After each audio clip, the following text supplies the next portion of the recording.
Setelah sebelumnya pemerintah Kota Palembang mendapatkan 50 bus baru dari Kementerian Perhubungan yang diperuntukkan untuk operasional Transmusi Palembang. Direncanakan pada pertengahan tahun 2016 ini Kota Palembang kembali akan mendapatkan bus baru dari Kemenhub sebanyak 50 hingga 100 buah bus. Menurut Ahmad Novan, Direktur Sarana Pembangunan Palembang Jaya atau SP2J, yang ditemui usai ikuti upacara peringatan Hari Otonomi Daerah di Pelataran BKB Senin 25 April 2016 mengatakan, kini sudah ada 170 bis Transmusi yang bisa dioperasikan untuk 8 koridor. Dan setiap tahunnya akan ada penambahan bus baru, hingga kuota 400 bus Transmusi dapat tercukupi untuk mendukung transportasi yang baik di Asian Games 2018.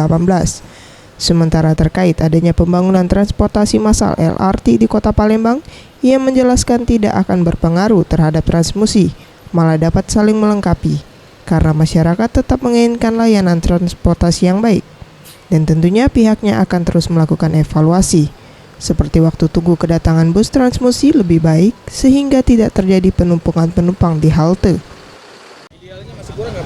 Ideal masih kurang. Jadi kalau sekarang ini kita sudah ngajukan ke Kementerian Perhubungan, itu yang 50 itu anggaran 2015. Insya Allah di 2016 ini kita akan dapat lagi bantuan masalah bus, itu sekitar 100 atau 50 lah.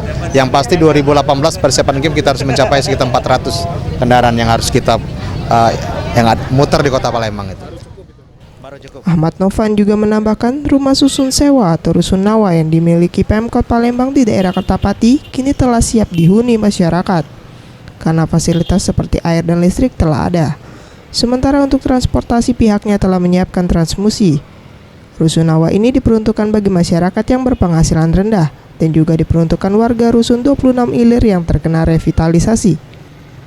Mega Dwi Handayani, Gusti Putus Murtayasa, Sriwijaya TV.